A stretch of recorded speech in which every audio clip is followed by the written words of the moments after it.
আসসালামু আলাইকুম। আশা করি আপনারা সবাই ভালো আছেন। আলহামদুলিল্লাহ আমিও খুব ভালো আছি। তো আজকে আমাদের পাওয়ার পয়েন্টের প্রথম ক্লাস। তার আগে আমরা একটু ম্যাজিক দেখাই আনি। এই যে দেখেন, প্রিভিউতে ক্লিক করলে কি আসতেছে।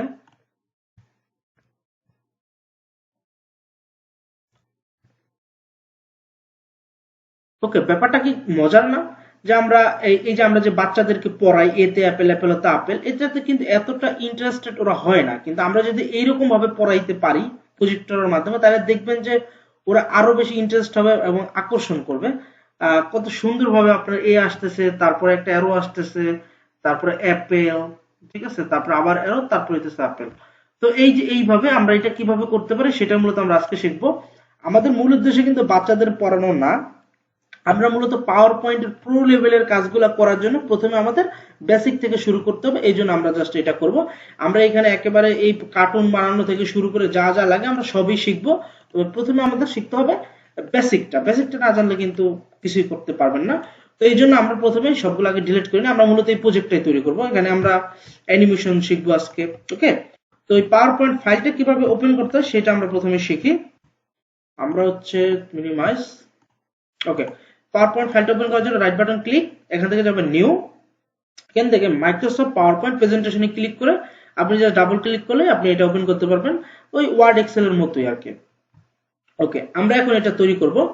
তো এখান থেকে প্রথমে নিউ স্লাইড থেকে আপনি একটা ব্ল্যাঙ্ক স্লাইড নিতে হবে, তাহলে আপনি কি খালি একটা স্লাইড পাবেন। এটার নাম কিন্তু স্লাইড, এটার নাম কিন্তু পেজ বলতে পারবেন না। ওকে, এটাকে স্লাইড বলতে হবে। আচ্ছা, এখন এখানে যদি আপনি লিখতে চান, আপনি সরাসরি কিবোর্ড থেকে লিখতে পারবেন না, কারণ আমাদের পাওয়ার পয়েন্টের যে স্লাইড আছে, স্লাইডে লিখতে হলে আমাদের একটা টেক্সট বক্সের প্রয়োজন হয়। এই জন্য আমরা একটা টেক্সট বক্স নিব, তারপর একটা ক্লিক করব, ক্লিক করে এখন আমরা যা ইচ্ছা তাই লিখতে পারবো। তো আমরা লিখলাম এ, তারপরে এটাকে একটু বড় করব। সিলেক্ট করার পরে আপনি জাস্ট এখান থেকে ফন্ট সাইজটা যদি বড় করে দেন তাহলে এখান থেকে বড় হয়ে যাবে। ওকে, আমরা ফন্ট সাইজটা বড় করলাম। তারপর হচ্ছে আমরা আবার একটা টেক্সট বক্স, মানে এখানে যাই লেখেন, যতবার লেখেন আলাদা আলাদা টেক্সট বক্স নেওয়া লাগবে। এখন আমরা লিখি অ্যাপেল, এখান থেকে আবার এটাকে একটু বড় করে দেই।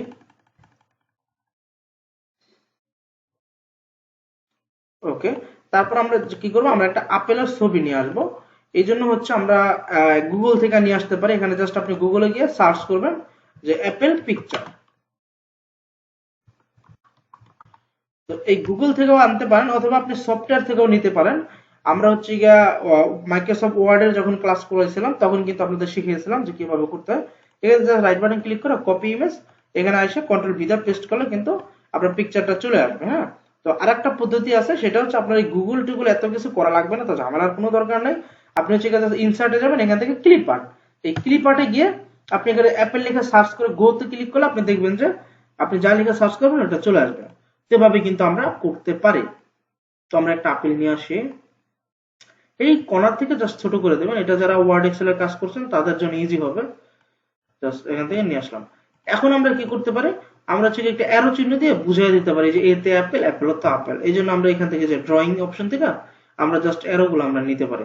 এখান থেকে আমরা একটা অ্যারো নিলাম চিকন করে, এটাকে এই যে যে সবুজ চিহ্নটা আছে এখান থেকে আমরা একটু রোটেট করে দেব, তাহলে রোটেট হয়ে যাবে। তারপর কন্ট্রোল চাপ দিয়ে একটা কপি করব এবং হ্যাঁ, এবং এখান থেকে আমরা আবার একটু রোটেট করে দেব, তাহলে দেখবেন যে রোটেট হয়ে গেছে। তো এভাবে হচ্ছে কি আমরা করতে পারি। তারপর আমরা এটা কেটে দিতে পারি। এখন দেখেন জাস্ট এটা সাধারণভাবে আছে। এখন এটার আমরা কি করতে পারি, আমরা হচ্ছে কি অ্যানিমেশন দিতে পারি, যে এটা একটু নাড়াচাড়া দিতেছে, অ্যাপেলটা একটু ঘুরে আসতেছে, এরকম বিভিন্ন কাজ আমরা করতে পারি। এই জন্য আমরা হচ্ছে যাবো অ্যানিমেশনে। অ্যানিমেশনে যাওয়ার পরে আমরা দেখি, দেখেন এখানে কিন্তু সবগুলো কিন্তু অফ আছে, কোনো কিছু কিন্তু দেখা যাইতেছে না। তো এটা আপনি চালু করতে চাইলে আপনি এতে সিলেক্ট করবেন, তাহলে দেখবেন যে সব চালু হয়ে গেছে। এখন আমরা ধরেন এটা দিলাম ফ্লাই, এটা ফ্লাই হয়ে আসতেছে।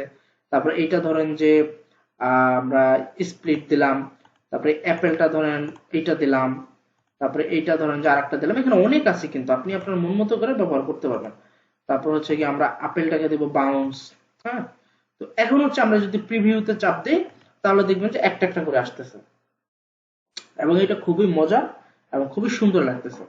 তো এই হচ্ছে আপনাদের আমাদের হচ্ছে গিয়ে প্রথম ক্লাস এবং বেসিক ক্লাসটা। এখন আপনাদের যা কাজ হবে, আপনারা এ থেকে জেড পর্যন্ত করবেন, এটা হচ্ছে বাড়ির কাজ। এটা যদি করেন তাহলে আপনার এই পাওয়ার পয়েন্ট সম্পর্কে আপনার ভালো একটা আইডিয়া চলে আসবে এবং পরবর্তীগুলো ক্লাসগুলো যখন আপনি করবেন তখন আপনার কাছে অনেক ইজি মনে হবে।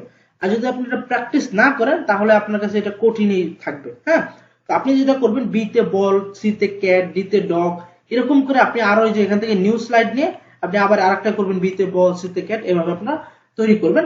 এবং তৈরি করার পরে জেড পর্যন্ত তৈরি করার পরেই আমার দ্বিতীয় নম্বর ক্লাসটা দেখবেন। আপনি যদি সম্পূর্ণ ফ্রিতে অফিস ম্যানেজমেন্ট কোর্সটি করতে চান তাহলে এখনই ডাউনলোড করুন আমাদের শিখবই অ্যাপ। এই অ্যাপে আপনি পাবেন MS Word, MS Excel, MS PowerPoint, Adobe Photoshop, internet সহ মোট 40টি ক্লাস, তাও সম্পূর্ণ ফ্রি। তো বুঝতেই পারছেন শিখবই অ্যাপ আপনার জন্য কতটা উপকারী। তো ডাউনলোড করুন শিখবই।